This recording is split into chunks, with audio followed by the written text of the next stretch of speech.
Discover exciting places to visit. Explore your community. Learn about new cultures. Meet fascinating people. Find the exotic. There are hidden treasures wherever you go. Travel, learn, take a day trip in your city, or hike in a rainforest. There's so much to see and share. What are you waiting for? Go on a journey.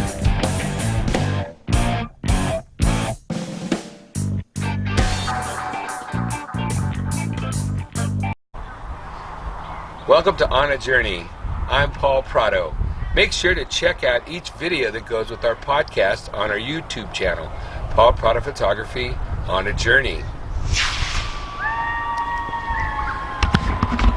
Welcome to On a Journey. I'm Paul Prado, and here we are again at Bearpaw Ranch, Bearpaw Sanctuary in Forest Falls.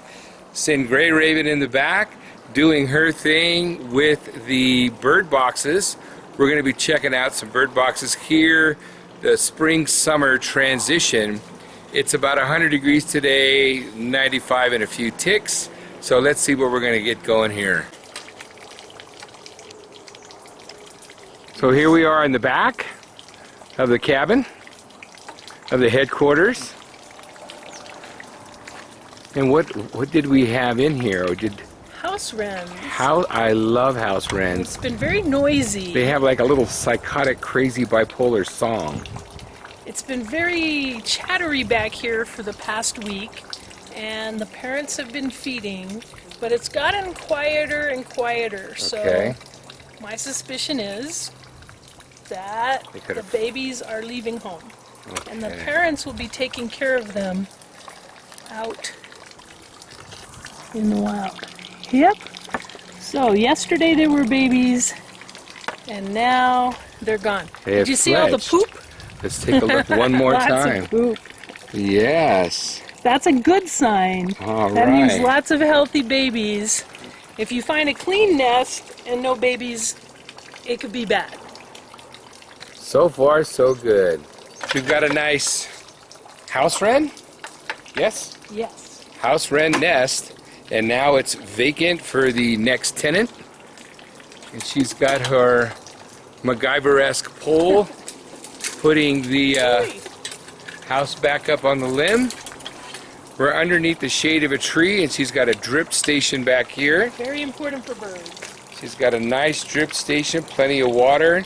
You've got quail coming in here, and other wildlife here at the sanctuary, taking a break from the heat and enjoying a nice drink.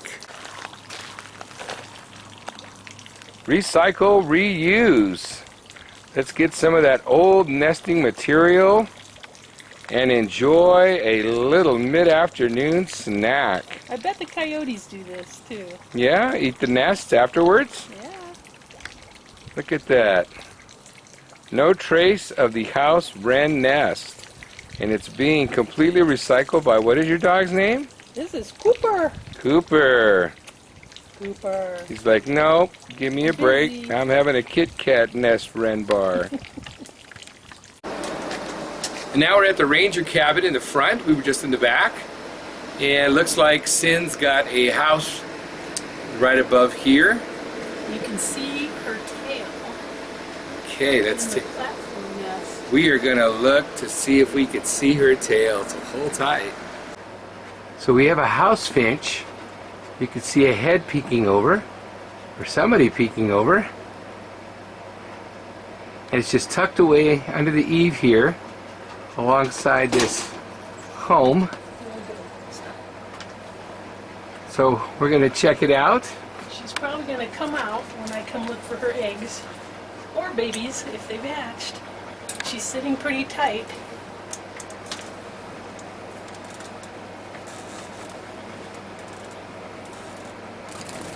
And away she goes. Now this one we just lifted. And there are 4 eggs. Nice. So we have 4 eggs of a house finch. It looks beautiful. So when do we expect these to maybe hatch? Probably by next weekend. Alrighty. So she carefully puts it back up there. Don't want to drop And then her Mom eggs. will be back. Oh, there goes another bird. I just saw somewhere right here. It was a feather, I A think. feather? Okay. Yeah, I'll just peek in here. Oh, they're moths. Moths. All right. Oh, there's 3. What's today? 16th. So today's June 16th. 16. And she's checking off her log. So the last time I wrote, it had a nest with 3 eggs. That's on June 9th. So now there's 4 eggs. So Mom and Dad are pretty busy. So they probably laid the last egg on the 9th or maybe the 10th. That means they've been... A week? It's been a week. It'll probably Yeah. be sitting on them another week. Okay. And they'll hatch. So by the 23rd of June, those 4 kids will be out of here and on their own. Okay, so I'm So going she's to make a gotta- note. She writes notations. Like Lots in of one, I notes. see it says, Jay's trying to NB, Well, nest build. nest build, emptied their debris. Yeah, we didn't want the jays using that little tiny box. Okay, A big fight with them, and we finally took it down for a while. okay. And then we put it back up after we thought the jays had settled down Someplace else. someplace else. So she's got a couple, 2, 3 notes in there about the scrub jays. Yep. All right. So we will move on to our next station. Okay, here we are at bird feeders. Bearpaw Sanctuary bird feeders. There's 2 big ones here. Donate some bird seed out here, some sunflower seed, and Cin's back here, and you could see I'm raising the camera. There's a bird feeder up, bird feeder full of seed, and she just told me something crazy. It's got white fang marks on it from a bear. So tell us about it. Well, the reason that we have these feeders basically on pulleys, on cables, is that it turns out bears like birdseed. Yes! Who'da thunk? And they can eat it really fast. Well, yeah. So to protect it, we keep the birdseed in metal containers inside, and we put the bird feeders up high. But one winter, a bear climbed this tree and pulled on the cable and pulled the bird feeder down and then tried to carry it away, and you can actually, those white marks are where its fangs went in. So those are fang marks. Yeah, so it carried this like... Is this a brown bear? A black bear? Well, it's what we call a black bear, and they can be Send 'em- yellow yeah. or brown or, but... So here you have black fang bear. marks Fang marks. of a bear that tried to pull this puppy down off the cable, and now that's she has to enormous. elevate it with all these pulleys and levers. I call it the bite radius. The bite? You can tell how big Yeek. it is by Yes. how much... So think of it, carried that away like it was a bone. Yes. No thanks. Yeah, you don't want that. But we've never had any trouble. We live with bears. This is Bearpaw. We've never had any trouble. Sweet. One of the birds that we very much like here at Bearpaw Sanctuary is the hummingbird. We mostly have Anna's hummingbirds, also black-chinned hummingbirds that breed here, but during the migration times we have the rufous hummingbird, which some of them go all the way to Alaska, and some Wow. of them then when they pass through, they're going all the way to Central America and South Wow. America. Seriously. And stop they're off this in big. Forest Falls. They stop in Forest Falls. One of the things that greets them every year is this pretty little bushed penstemon, which will be covered with these beautiful long tubular flowers. So which- tubular flowers Tubular are perfect and red. for hummers. That's what hummingbirds like. Yes. Every year these start blooming. Usually the profusion will be in about 2 weeks. So we're right at the cusp We're here. just starting today. We're just starting. So how many are there? 3? Yeah, 3 or there should be 4? lots more in the weeks to come. Okay, They're so very if pretty. you have visitors coming up here, maybe Oh, yeah. ask you about these flowers. Taking photographs of the birds or the flowers or both. That's awesome. So right above us here, I just learned is a coulter pine. And she's going to share with us about this way cool looking pine cone, or half of one that's decomposing. Well, yeah, it got broken in half somehow. Each of these little bracts is essentially equivalent to a leaf type structure. And on each of them, there were originally, you can see the little pockets, 2 little seeds. So those are pinon nuts? These are like pinon nuts. Okay.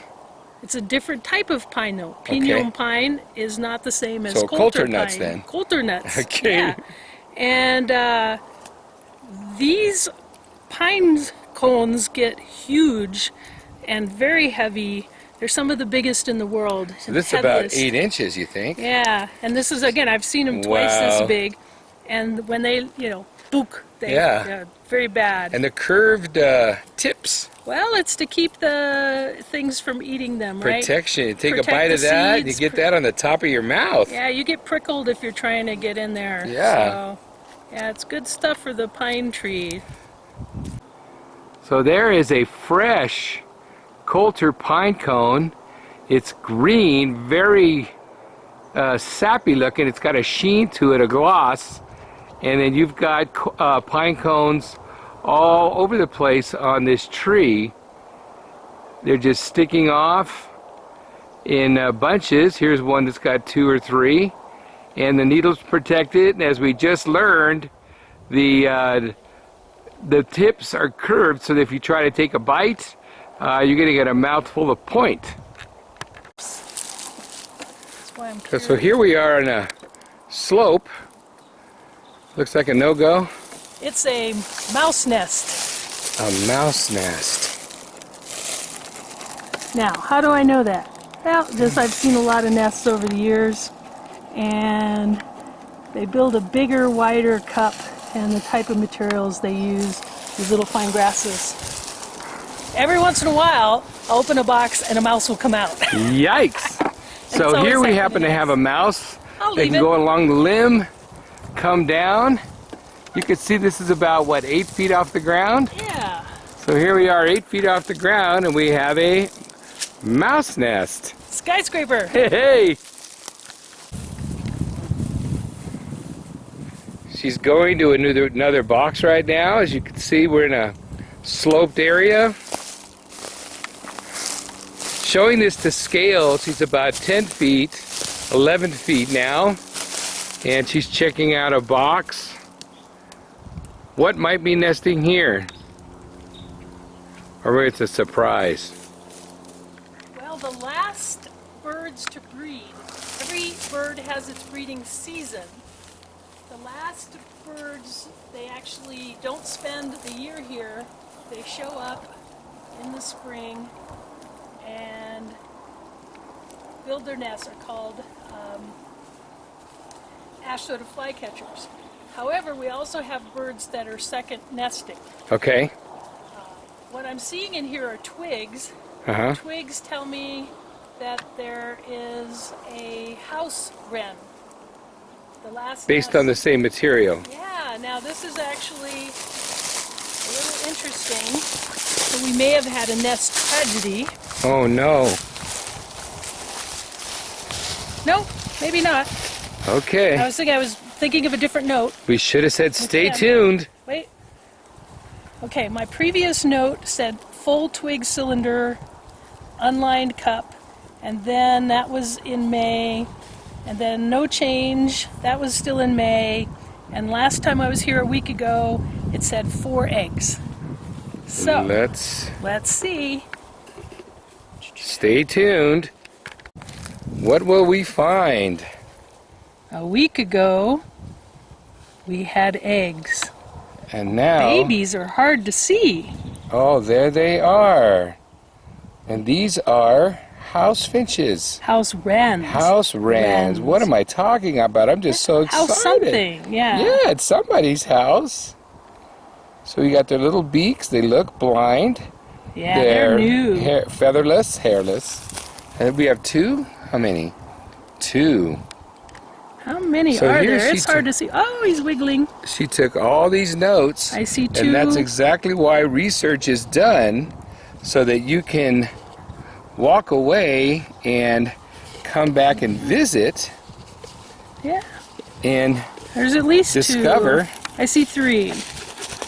Remember, there were 4 eggs. Yeah, so we did have a bit of a tragedy. Maybe one didn't hatch. So it's very hard to see down there. There's a lot of debris in there. A lot of protection for those babies. Yeah. You could There's see at their least little 3 wings. now, and it could be there is a number 4, just very difficult to see. Now the interesting thing is this is probably a second nesting, Okay. and the second nestings are usually smaller. Now Okay. 4 seems like a lot of kids. That's a lot of kids. But when they had their babies in May, they had 8 or Holy 9. toady, that's like my family. Yeah. We had so 8. They have a lot. They have a lot. Took us a while to fledge, but we did. And now she has a second nesting. What do you call it? Second clutch. Second clutch, and this time if she had 8, now it's half that. Yeah. And you got a lot of brittle, hard twig matter in there. Protecting those babies. Oh my goodness, you can't, even if I put my fingers in there, I wouldn't reach the babies. Yeah. So we've got a feather, mom's feather probably, Yep. and then the baby's well camouflaged and well hidden. Yep. Sweet. So like always, she gets it back on the hook, preserves it, back up on the limb. And you told me the last time we were here that you can move the direction of the house once the babies are born, and the mothers Yeah, it will... wouldn't bother the mom at all. I do try to put it back in the same spot, facing the same way to not cause any distress. Right? But if there was a good reason, if we felt it was not protected in some way, if the limb was dying, and you know, if we had to, at this point the babies will basically peep. Yes. And mom will find them. Oh, right. And as always, she's taking notes. She's noting the nest, the structure, the status of the nest, how many babies she sees. Smelling the beautiful plants. Smelling the beautiful plants. I've learned so much on my trip here today. We have our dog. What is our dog's name? Cooper. This is Cooper, and he is loving it. Well, that's the back end of Cooper, but he's digging a hole. He's trying to chase the squirrels, and we're looking for birds. We are off to an ash-throated flycatcher's nest. The parents just flew away. Now she's getting her handy-dandy pole, and now she's bringing the pole down to the ash-throated flycatcher. Say that fast 10 times. And we had mom and dad here. They're peeping around. There were eggs last week. And now there were eggs. But we've got babies. And we have got babies. Let's see what we have. Oh my goodness. We have how many? 4 or 5? Look at all those little mouths. That's a beautiful. Those are amazing. And it's interesting how they're a dark color and then they grow up to be ashen, right? A little ash gray. Light gray, yellow, brown. Oh my goodness, look at these little fledgling birds. So now... Only 4 beaks. All right. So we are on a trail that you could take. It says Forest Loop. And she's sharing with me the different types of vegetation, that we are in a mixed forest habitat. So tell me, what is a mixed forest habitat? Well, in the ecology books, they'll teach you that there's deciduous forest. Deciduous means leaves. And losing the leaves that Yes. they drop in the winter. And then coniferous forests have the cones, coniferous. So now you have coniferous or coniferous and deciduous. Those are mixed. 2 kinds of trees. Deciduous has the leaves that fall like you'd have in your neighborhood, or if you have pine trees, that would be coniferous or coniferous. And here on this trail in the mixed forest section of Bearpaw, she's showing me 2 different kinds of plants. We also have some plants that we would consider chaparral, Okay. which is Like a it's scrub? a scrub land. So scrub is like dense, thick bushes. Yeah. So we have things that are chaparral also mixing in. So it's very mixed. So this is a really integrated. It's an integrated, diverse habitat with the flora and the fauna being diverse in this piece of the forest. If you go to the timberline or the area where there's a lot of coniferous trees or an area where there's a lot of deciduous trees, here you have a nice mix. And you wouldn't know it unless you had a trained person tell you, because I didn't know it. And we have berries here along the trail. We got to work on the trail, so we need volunteers. So tell me about these berries. Well, obviously, we do not want them growing where they're going to hit you in the face on the trail, right? But these berries are super important to our bird life. We'll be having, starting in September, many birds migrate from the north. They start migrating back October to get away from the winters, further north. This is what many of them, they'll eat the berries, coffee berry, service berry, various types of berry shrubs are very common at this elevation. So we do get a lot of migrating birds coming through. So this is the fall migration, and this is the fuel to keep them going. It's important. So we will only take out what we have to keep the trails open. All right. Ripe. Okay, so this is a dandelion, and I am used to they call them fairies. We call them that as little kids, but these are dandelions, and she said that we have a native one that's not weed related. It's not the same one you get in your lawn. Not the same one you get in your lawn. Yeah. And how is it different? Well, it's a different species. The leaves grow longer and thinner. The heads are actually a little bigger. Yes, they are. They're more the dandelions in your backyard. Oh, and he's going to dine on a dandelion. He's going to check it out. Yeah. The tops of these flowers are easily 2 inches, 1 inch all the way across. Really healthy, yeah. And it's a really nice, healthy population here. Tall. They're taller. They're more robust as far as the top, as you could see here. It's a really beautiful dandelion, and it is different than the one you get in your yard.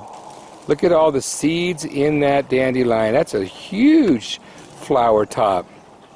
It's just one more thing to see when you walk along the trail, as you walk through curtains of flies as you come along the trail. So here it looks like I'm just standing in a nondescript part of the forest. I'm on a slope. There's some trees behind me. There's definitely a lot of growth, a lot of bushes, a lot of decomposing leaf from deciduous trees that we learned are leaf-bearing trees that fall, not coniferous or coniferous, potatoes, patatas, tomatoes, tomatas. And we are at another bird house, but you can't see it behind me. She's got these things really camouflaged well that I can't even find it on the camera now. So watch, there she goes. Sin's gonna pull it down. They're really well camouflaged, and they blend in with the environment really well. This is a tube house, and we're gonna take a look to see what's inside, so hold on. Oh my goodness, look at these hardy birds. How many do we have? Ash-throated flycatchers. My, oh my, look at that. Only a face a mother would love. How many do we have here? 3? There were 3 eggs, and now there's 3 babies. Look at that. My 3 sons, if you're old enough to remember that. Reruns. Reruns. They're still pretty featherless, right? Yeah, they're just barely coming out.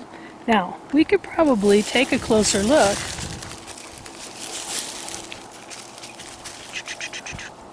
They're at a good age. Please don't do this at home, kids. Whoa. Oh my word. Oh my word. Look at this pink, bulgy-eyed, white-trimmed mouth, ash-throated flycatcher baby whose claws look almost fully developed. The wings are very evident, but it's very fuzzy. Ooh, and it's hopping. Look at those wings. Looks like a baby pterodactyl. Make sure you check us out on Paul Prado Photography on YouTube and subscribe to see some of the beautiful things you're going to see here at Bearpaw Sanctuary and everywhere else we go. Now we are at a western bluebird box, and she just told me, Gray Raven just told me that sometimes the mother or the parents don't want the kids to leave. So there have been times she's popped the lid open and there's mom and dad trying to keep the kids in. Other nests that we've seen in our adventures here at Bearpaw Sanctuary, they fledge, the parents are done, the kids are done, they've learned how to fly, and away they go. And now we have a empty nest box for mice. And what do we have in there now, Sin? Lots of poop. Lots of poop. And one egg that didn't hatch. Oh, let's go take a look. Hold tight. This should have become a bluebird. When it was fresh, it would have been a much prettier blue color. And it got buried under its siblings, and for whatever reason it didn't hatch. But I would say that last week there were some very healthy babies in here, and there's a lot of poop in here now, which means they probably were very healthy until they flew out, and they're somewhere in the forest around us now. Well, as you heard and as you saw, if you're watching the video, if you're listening to the podcast, she was holding a bluebird egg that just didn't make it.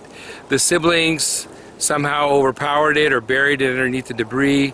It never got a chance to hatch, so it just stayed as is, and it died there. The eggs, because I think we saw these one of our last trips here to Bearpaw, it was blue, a really pretty blue. She even asked me, what color are the eggs, Paul? And they were blue. So this is really white. It's a white. And now you could see Sin in the back. For those that are watching, she's cleaning the box, getting the debris out, and hopefully maybe we can get another nester in here. And we'll see what happens. So here we're wrapping up our visit at Bearpaw Sanctuary, Bearpaw Ranch with Sin Gray Raven. Thanks for having me again. Oh, it's lovely. So make sure you check out Paul Prado Photography on a journey on YouTube and subscribe to the station. Check out our adventures. And if you come out to Bearpaw Sanctuary, donate some tools. They have a lot of trail upkeep. You saw that we were on the trails. It takes work to keep that trail going and clear, and we just walked through some bushes right now. What else could folks donate? Well, we really appreciate what you brought, Paul. You brought not only some tools, but he brought us several bags of birdseed. And we do maintain the feeders. That makes it easy for especially our beginning birders to get a good look at a lot of the seed-eating species that we have. Sweet. Or bags of sugar for those hummingbirds, too. We've got a lot of hummers around here, and you just heard that it's going to be fall migration, and the flowers that we learned about at the beginning of the episode are going to be blooming like crazy, so it's going to be a lot of hummers. So thanks a lot for watching. Thanks for listening to the podcast, and don't forget to go on a journey.